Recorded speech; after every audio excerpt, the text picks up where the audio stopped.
친구들 안녕하세요. 5분 국어 영역의 리나쌤입니다. 반갑습니다.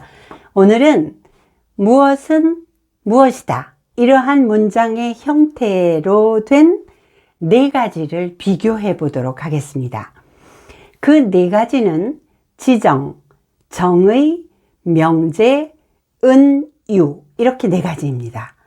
지정은 저것은 무엇인가, 그는 누구인가 와 같이 그러한 질문들에 대답하는 형식이에요.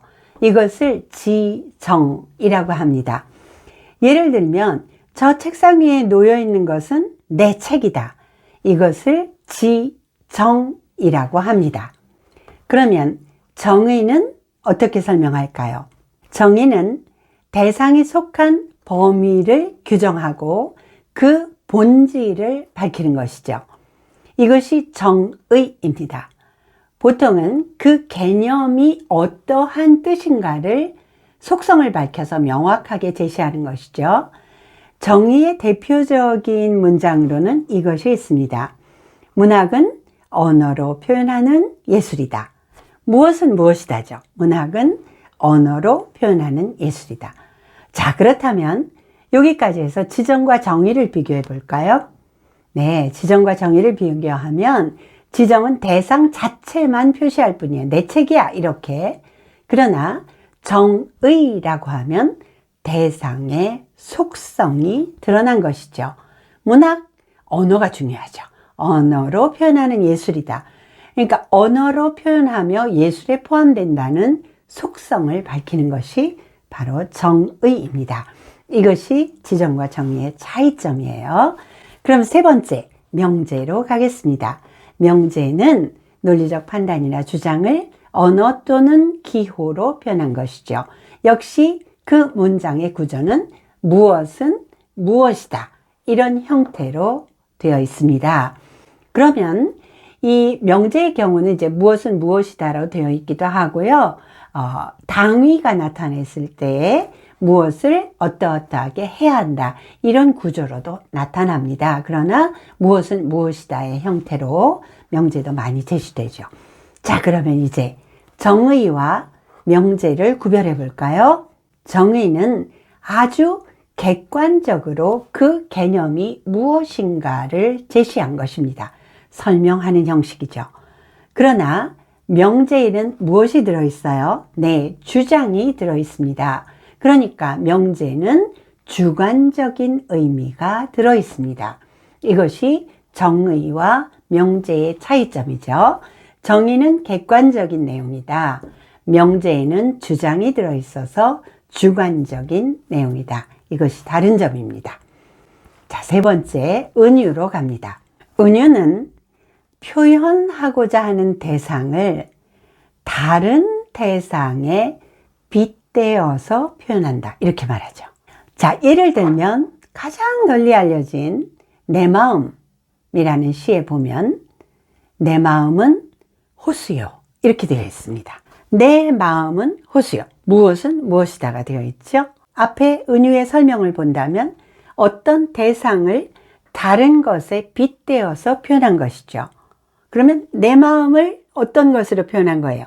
호수예요. 이렇게 표현한 것입니다. 자, 그렇다면 은유하고 앞에 세 개, 지정, 정의, 명제의 차이점은 무엇일까 생각을 해보도록 하겠습니다. 자, 지정과 정의와 명제는 단어의 뜻에서 외연상 의미만 사용합니다. 자, 여기에서 간략하게 살펴보면 단어의 뜻은 크게 둘로 나뉘어져 있죠. 하나는 외연상의 의미, 객관적 의미입니다. 하나는 내포된 의미죠. 그 겉에 드러난 단어 속에 들어있는 내포된 의미, 이것은 주관적인 의미입니다. 지정, 정의, 명제는 모두 다 외연상, 객관적 의미만을 사용합니다. 그러나 은유에서는 내 마음은 호수요라고 할 때 호수의 객관적인 외연상 의미는 자연의 한 형태죠. 그러니까 객관적으로 본다면 내 마음이 자연의 한 형태다. 외연상 의미로 생각하면 내 마음은 호수요는 말이 되지 않습니다.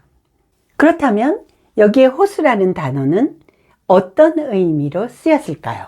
네, 이 호수는 내 마음을 표현하기 위한 대상이며 실제 자연적인 물이 담겨 있는 그 호수가 아니라 잔잔하다, 고요하다, 맑다, 자극이 있으면 흔들림이 있다, 이런 여러 가지 객관적 의미가 아닌 다른 것들이 드러나는 것입니다. 이것을 내포된 의미라고 하죠. 그러니까 내 마음은 호수요는 무엇은 무엇이다 라고 되어 있지만 호수라는 단어가 객관적인 외연상 의미로 쓰이지 않고 내포된 의미로 쓰였다는 것이 지정, 정의, 명제와 가장 다른 점입니다. 자, 이렇게 간략하게 무엇은 무엇이다의 형태의 문장으로 쓰여진 지정, 정의, 명제, 은유에 대해서 살펴보았습니다.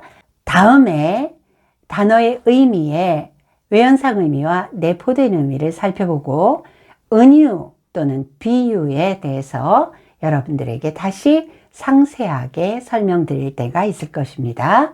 오늘도 반가웠고요. 구독, 좋아요, 선생님을 위해서 꼭 부탁드립니다. 다음 시간에 다시 만나겠습니다.